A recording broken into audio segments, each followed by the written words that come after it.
Hi, my name is Tom Clendon and I am an ACCA subject expert for SBR.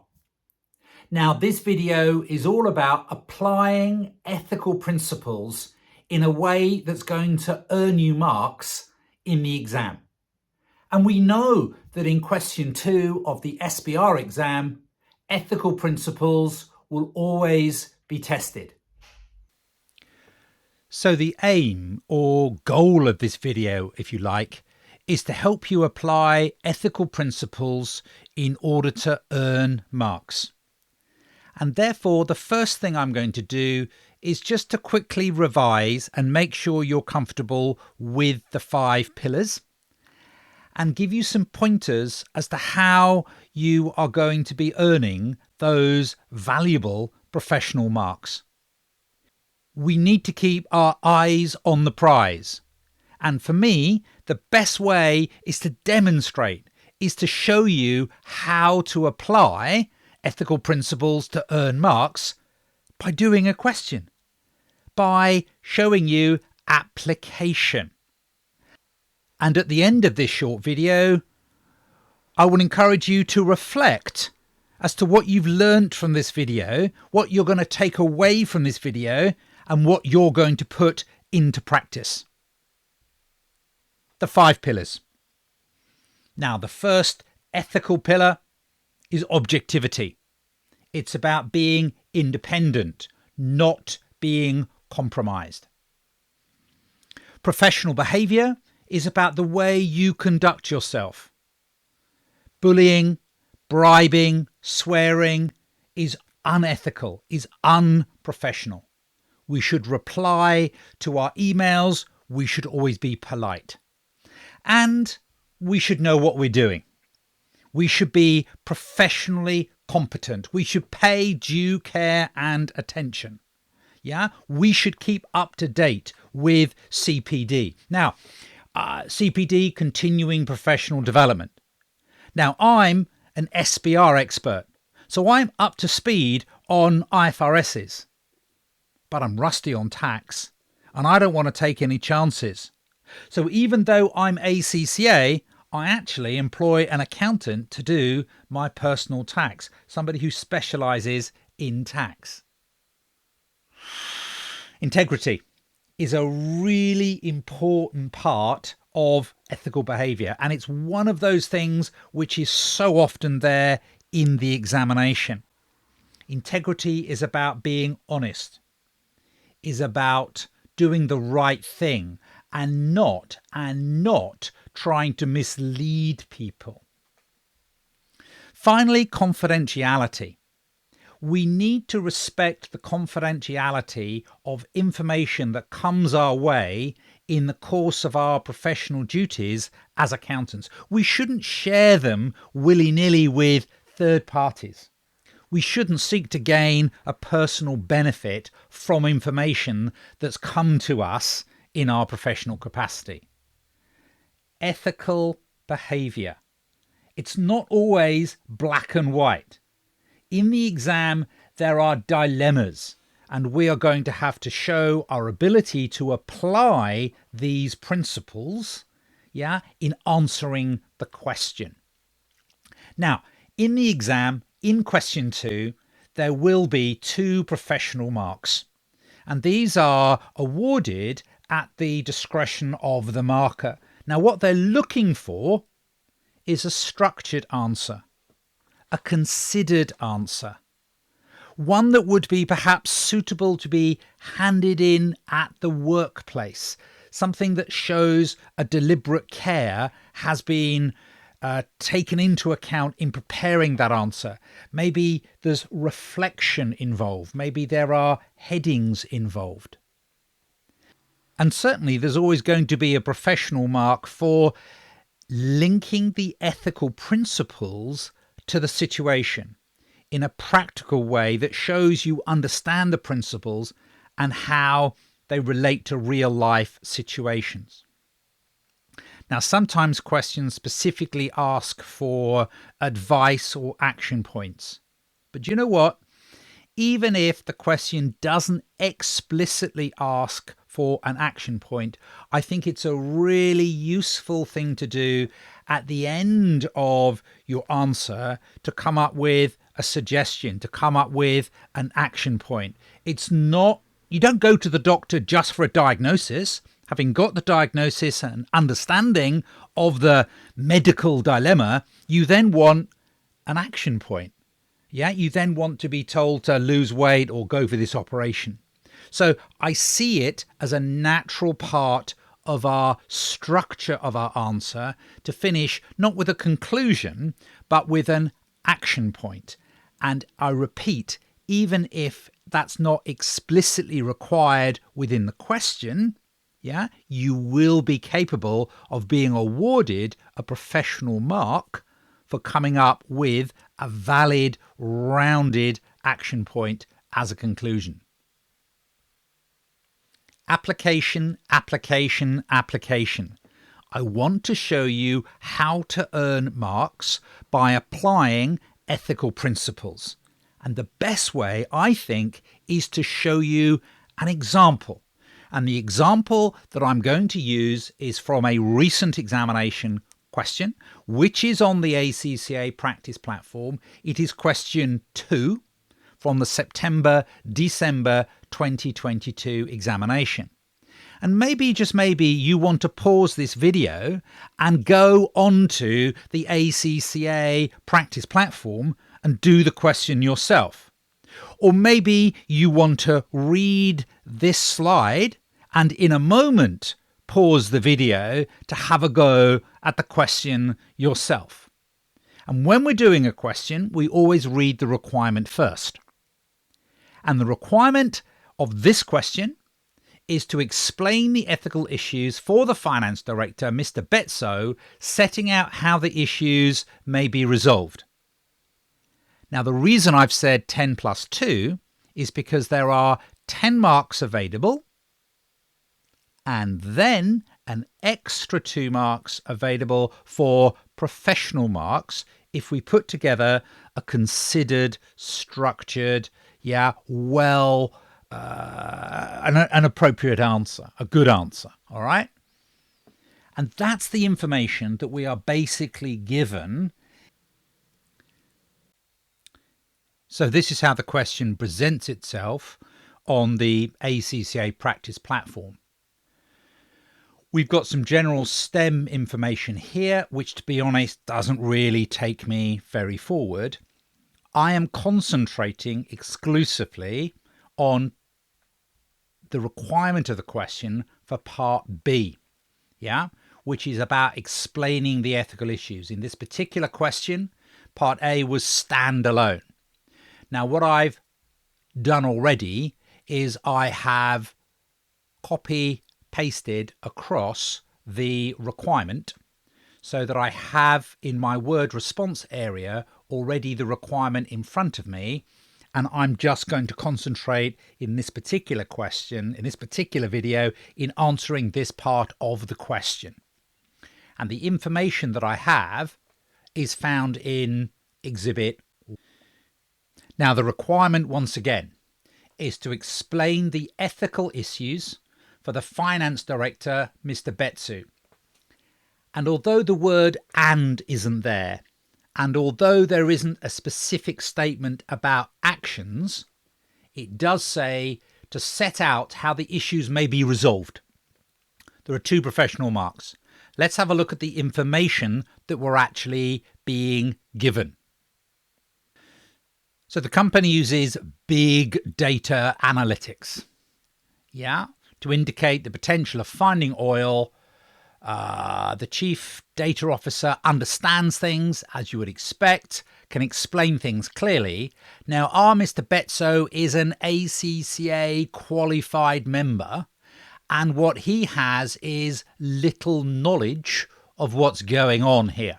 He thinks everything is a little bit too complex, and maybe there's something we can pick up on about that in terms of ethical issues. Now, there's a paragraph, and there's an outcome of a set of data where basically there was little chance of oil being found. But the finance director, Mr. Bitsu, he insisted the data was run again so that there would be a more favourable outcome. Okay, so he is picking up on this idea that you would run the data again to include old data that somehow would create a more favourable outcome. Now, Mr. Betsu has a friend. We all have friends who works at the other company, Olio. And they've suggested, she's asked for advice as to how to account for the license granted. And Mr. Betso has suggested to use IFRS 16. So there's something here about IFRS 16. There's something here about the right to use license. Now, Mr. Betso knew that his friend had shares in the Olio company and suggested to her that the share price was likely to fall because there was little chance of the oil being found as a result of granting the license. And I suppose I've highlighted those things which I have initially found interesting or of note that I want to come back to at a later date. But first things first, I am going to produce an answer for you which I would like you to consider.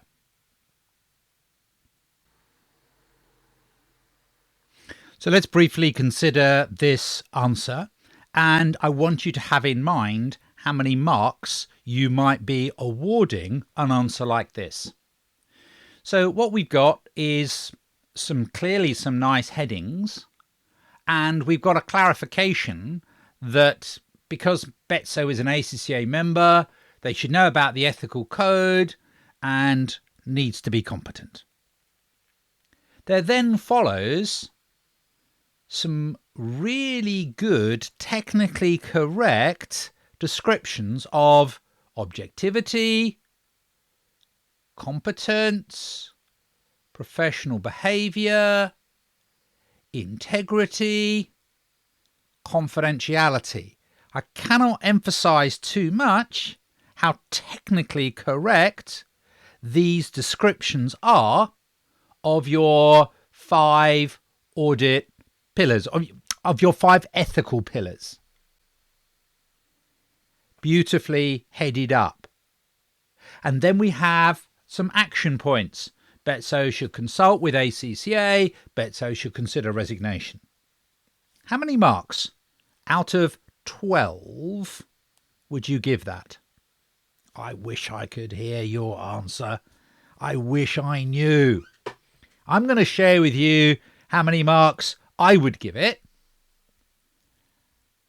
I think I would give it 1. And actually, that would be a generous 1.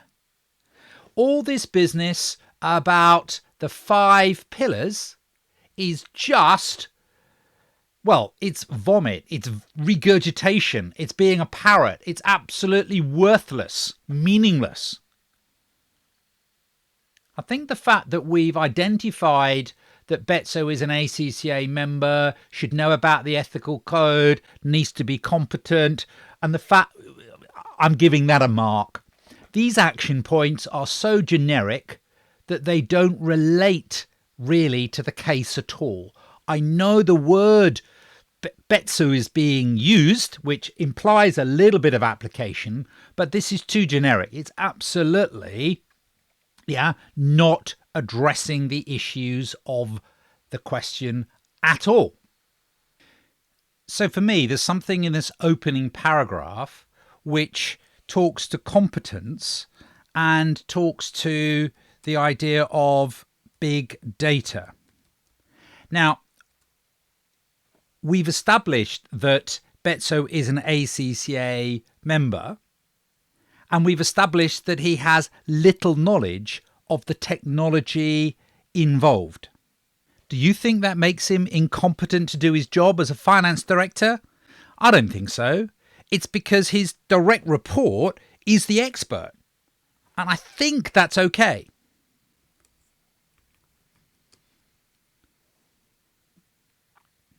So Betso does not need to be the expert.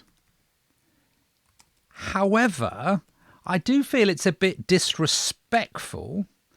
It feels unprofessional, for Betso to start claiming that they are, well, what do they say? They have little knowledge of the technology involved.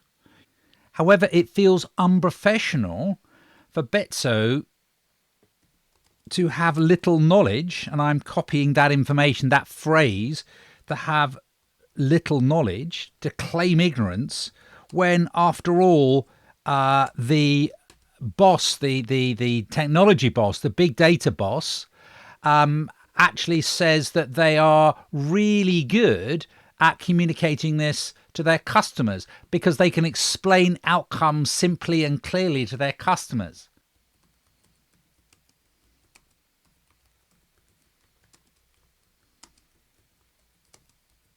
So that's not a black and white answer. I'm not saying he's incompetent and therefore massively unethical.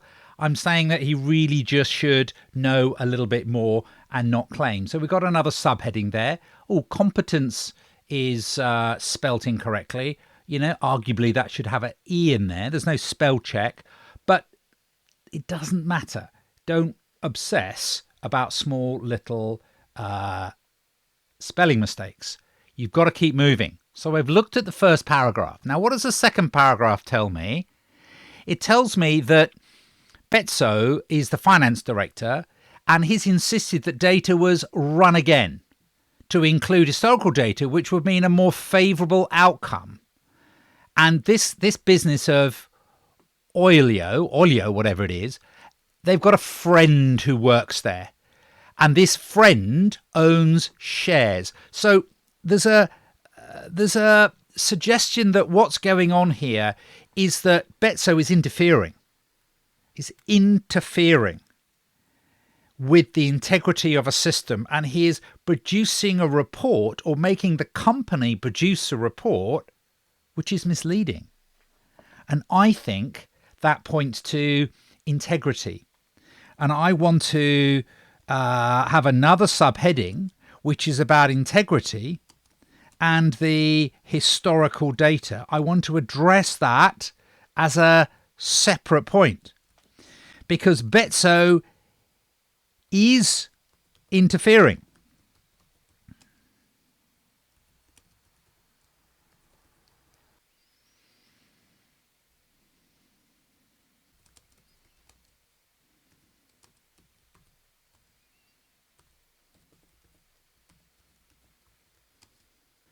And quite frankly, that is deception.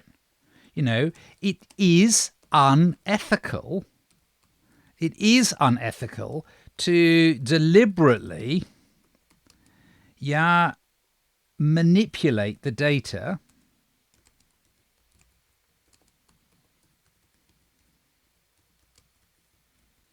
Now, the motivation is there, I think, because of the friend. So he's shown a lack of objectivity. I think he's trying to help his friend in some way gain an insider advantage.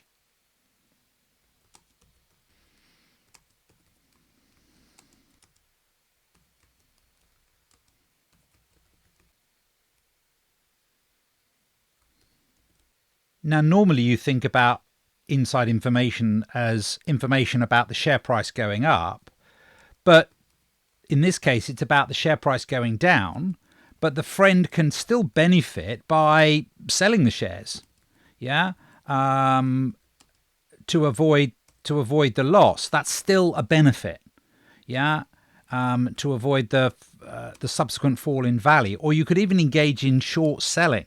There are ways, if you feel you know how the market is going to move in the future, whether it's up or down, either way, you can make money from that. So I'm very comfortable with, calling out bad behavior here. And you've got to keep an eye on the time, but you want to conclude your answer with some action points. Now, who are we addressing here? We are addressing Betso himself. How are the issues going to be resolved? What is Betso going to have to do? Betso. I think what Betso is going to have to do is to reflect. Yeah? Betso needs to reflect on his actions in the context of the ethical principles. He needs to start putting things right. He needs to open up and be honest with all those impacted by his unethical behavior. Right. Let's take a time out. Let's have a review. How many marks do you think these 4 headings are actually worth? Remember, we're being marked out of 12. There are 10 marks, and then there are 2 professional marks. Do you think this is worth a pass?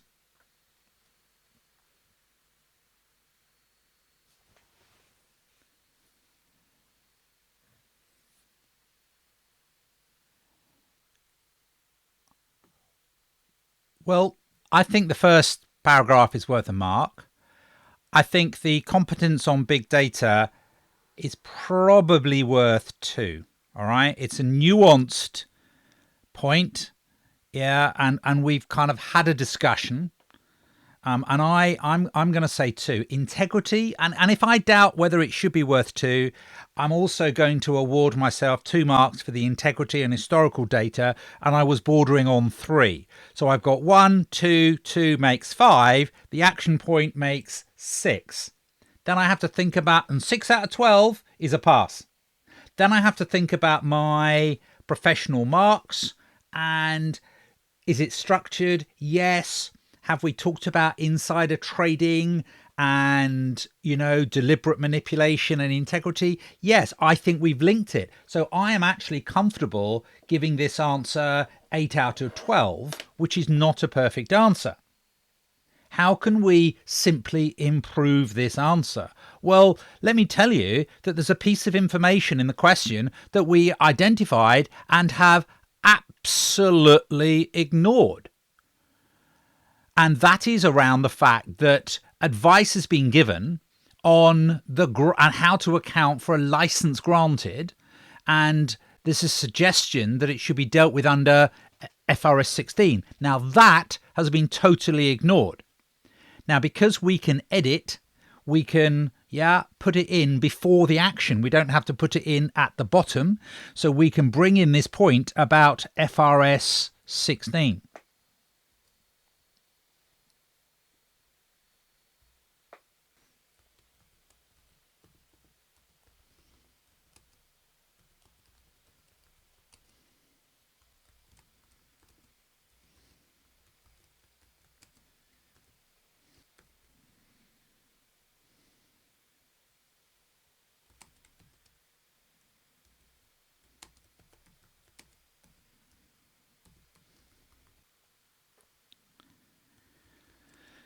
So put something in like that and you're going to earn yourself even more marks.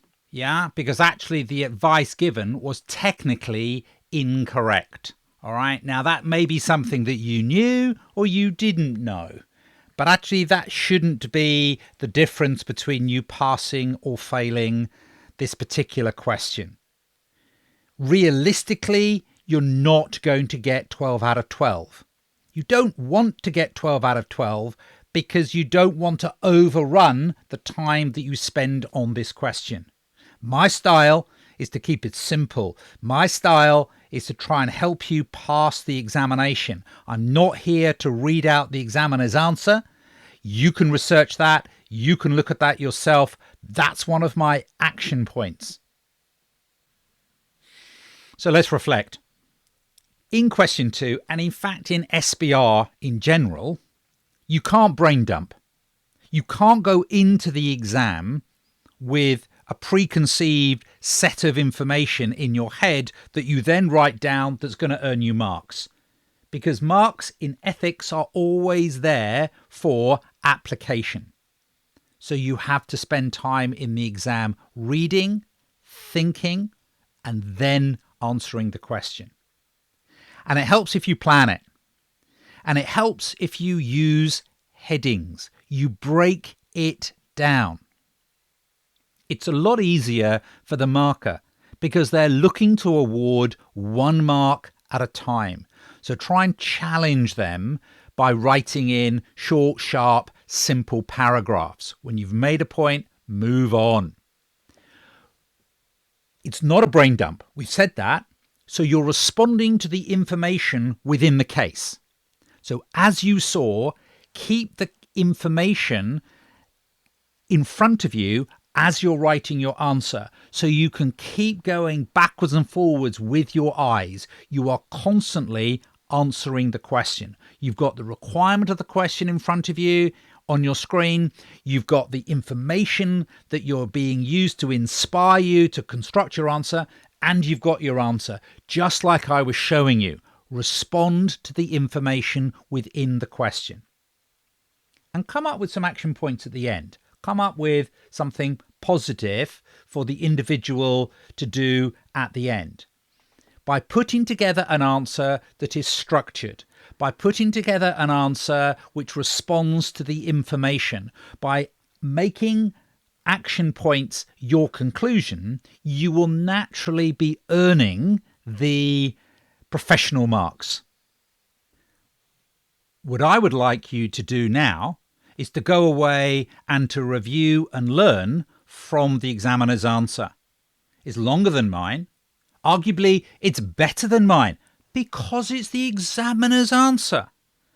But our task in the exam is to pass the exam.